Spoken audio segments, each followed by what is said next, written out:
أعوذ بالله من الشيطان الرجيم.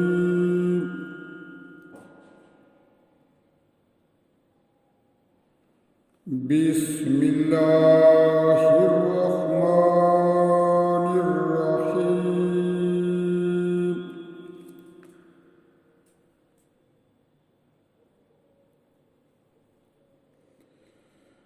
لقد كان في يوسف وإخواته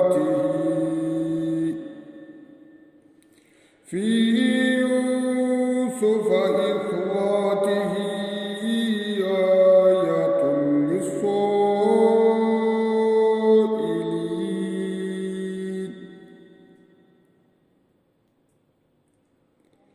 إذ قالوا ليوسف وأخوه أحب إلى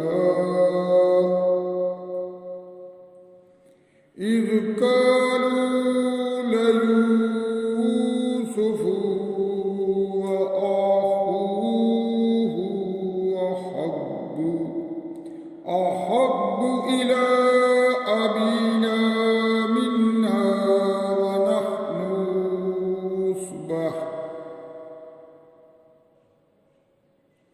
إن أبانا لفي ضلال مبين اقتلوا يوسف أو اطرحوه أرضا يخل لكم وجه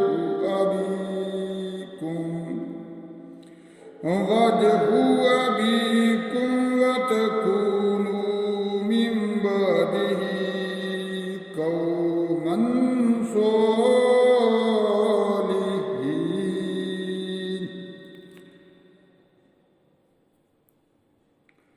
قال قائل منهم لا تقتلوا يوسف وألقوه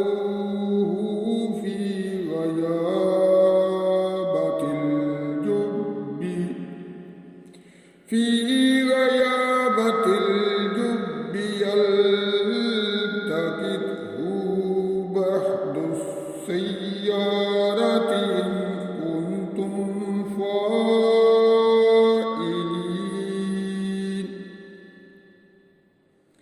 قالوا يا أبانا ما لك لا تأمنا على يوسف وإنا له لناصحون. أرسله معنا غدا يرتع ويلعب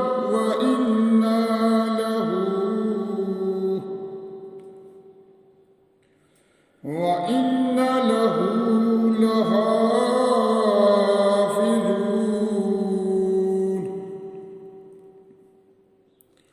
قال إني ليحزنني أن تذهبوا به وأخاف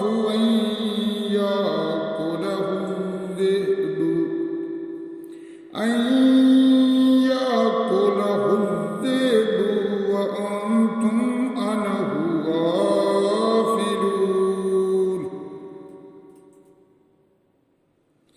قالوا لئن أكله الذئب ونحن عصبة إنا إذا لخاسرون. فلما ذهبوا به وأجمعوا أن يجعلوه في غيابة الجب وأوحينا إليه لتنبئنهم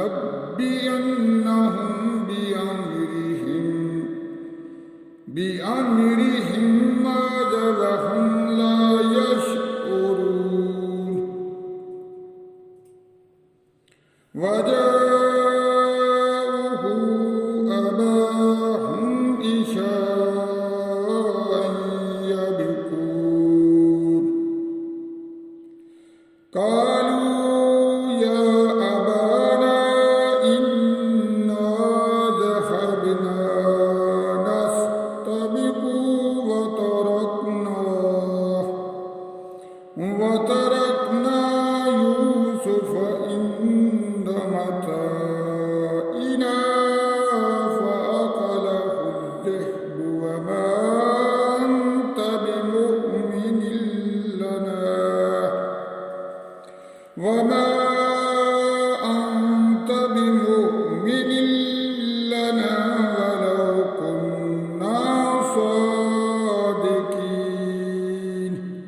وجاءوا على قميصه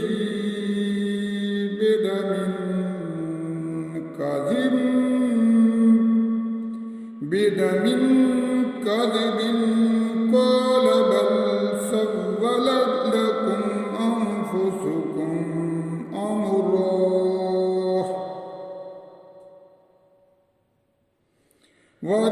وجاءوا على قميصه بدم كذب قال بل سولت لكم أنفسكم أمرا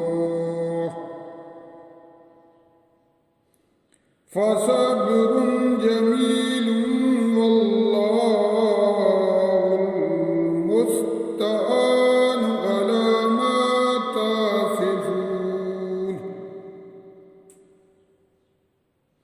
على ما تصفون وجاءت سيارة فأرسلوا والدهم فأولاد البحر قال يا بشرى هذا غلام وسروه بداة والله عليم بما يعملون وشروه بثمن بخس دراهم معدودة وكانوا فيه من الزاهدين صدق الله